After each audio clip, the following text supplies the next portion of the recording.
Il a rempli de mots toutes les terres du milieu. Beau et oppressant, c'est le précieux. Tout le monde le veut jusqu'à c'est lui qui nous a. Je suis si bien quand il est là. Avec lui, on nous sourit. À nous, chacha, on nous aime. Nous, le paria. Il me le faut, donne-nous. Après l'autre s'en ira. Je te promets, on ne veut que ça. Il y a ce qui m'écrit, de plus en plus de monde Chez les aigris. de plus en plus de lardo pour mes écrits. Plus d'argent, plus de problèmes. Comme disait Biggie. Difficile de trouver du taf quand tu te lèves à midi. Attitude, flemme, traînard, même sur mes mesures. Prépare-moi une liasse de sang, taille sur mesure. Mon vie, c'est le bingo. Pour les plages de Cannes avec une bimbo style Gilo.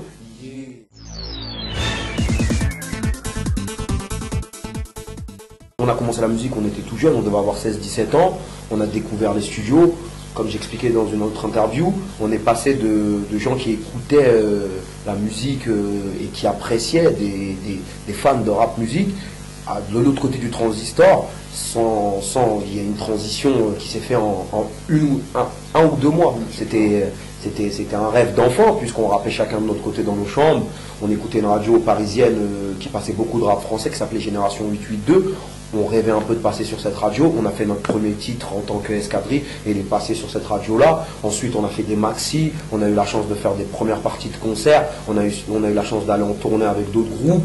On a eu la chance de sortir un album qui a bien marché, 50 000 exemplaires. On a eu un premier single qui a bien tourné en télé et en radio. Ça nous a permis de refaire une tournée encore. Et là, on sort le deuxième album. Et ce qu'on veut, c'est pouvoir continuer. Tant que ça nous permettra d'avancer à chaque fois, on continuera à faire de la musique.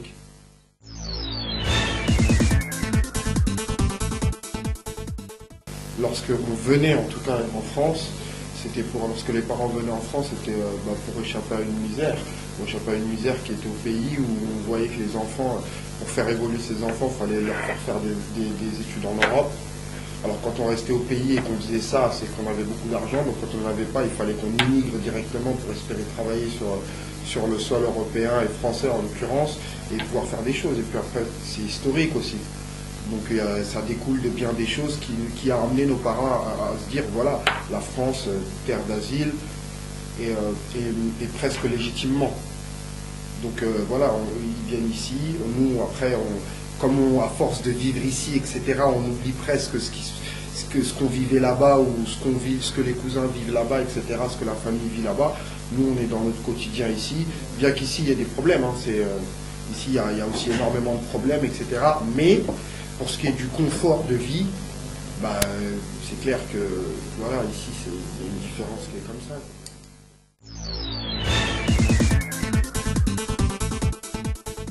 Auparavant, on a eu la chance d'aller en Afrique, on a eu la chance d'aller en Suisse, on a eu la chance d'aller en Allemagne, en Belgique. Ouais, le deuxième marché du rap, c'est le rap français. Et donc c'est important et ça fait plaisir. Ça fait plaisir, ça veut dire que le rap américain il est là, il existe à part entière, il y a une façon de rapper, il y a une certaine teneur dans les textes. Il y a le rap français qui est un peu plus littéraire, où on fait plus attention aux paroles. Et c'est très bien, c'est deux places complètement différentes, même si c'est vrai que le modèle du rap il est calqué sur les Américains.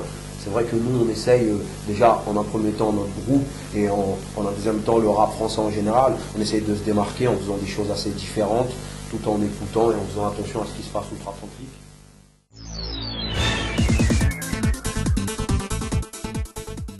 L'essentiel, c'est de se sentir. Donc nous, il y a des gens qui sont nés ici, les gens ils sont nés ici, ils sont sur le sol français, ils sont français, donc ils doivent se sentir français. Après, à partir de là, après nos origines, on sait quelles sont nos origines, on sait d'où on vient, et voilà, et ça reste là. Maintenant, les choses, et que nous, on est sur ce sol français, on est français, mais effectivement, c'est dur de se sentir vraiment tous les jours en tant que tel. Vous voyez ce que je veux dire, en tant que vrai Français qui est là et qui est chez lui. Donc tant que nous, on ne se sentira pas ici comme chez nous et qu'on pourra s'asseoir et être à l'aise comme... Parce qu'il y a vraiment une réelle différence. Par exemple, quand on va au pays, là, tout devient plus facile. Les gens, c'est toute la communication. Et dès qu'on revient, bam. Et c'est pour ça qu'on reste entre nous beaucoup ici. Parce que c'est toujours plus facile entre nous. Parce qu'on va dire, on se comprend. Alors peut-être certes, après, nous, on se ferme à force de... Mais l'un entraîne l'autre, quoi, je veux dire. Et donc, nous, on se sent pas encore français, donc forcément, nos origines primeront toujours parce qu'il faut bien qu'on se rattache à quelque chose. Donc nos origines, puisqu'on ne se sent pas français, nos origines prendront toujours le dessus sur ça. Et donc l'un entraîne l'autre et amène tous les problèmes qu'on a dans cette société. Les efforts, ils sont forcément partagés, mais il faut arrêter de dire que, par exemple, les enfants des quartiers, les gens issus des minorités, les enfants d'immigrés, ils font des efforts. La preuve, on est là aujourd'hui, c'est des associations. On a fait énormément de villes et c'est toujours souvent les jeunes qui s'occupent des jeunes. Par exemple, rien que ça, je me suis dit, tiens, c'est marrant que ça soit toujours les jeunes qui se montent en association, etc., pour essayer de faire bouger leur cité, pour faire bouger leur quartier. C'est toujours les mêmes gens, donc les mêmes styles de communauté, les mêmes, donc c'est qu'il y a vraiment quelque chose. Les gens, ils ont faim. S'ils brûlent des voitures aussi, c'est aussi pour dire, c'est aussi pour dire le cri, etc. C'est aussi pour dire, on est là, on existe. Si on s'en foutait si on s'en foutait de tout ça, si ça nous faisait pas mal vraiment, on n'aurait pas les actes qui vont avec. C'est vraiment parce que ça touche les gens, à force vraiment l'exclusion, même si on fait style tous les jours dans notre quotidien, parce qu'on s'adapte à tout, c'est la vie, mais parce que vraiment ça nous touche au plus profond de nous, quand il y a des choses qui peuvent, on va avoir des comportements, nous aussi, qui vont avec l'exclusion. On va être sauvage, on va pas vouloir comprendre. Voilà, c'est tout, ça va avec. C'est l'un entraîne l'autre. Mais voilà. Après, certes, il faut des efforts des deux, mais il faut arrêter les efforts. Les jeunes qui sont ici, les jeunes comme partout, ils veulent être là, ils vivent là tous les jours, ils ont grandi là, ils ont été à l'école là. Et chez eux, c'est ici, tu vois.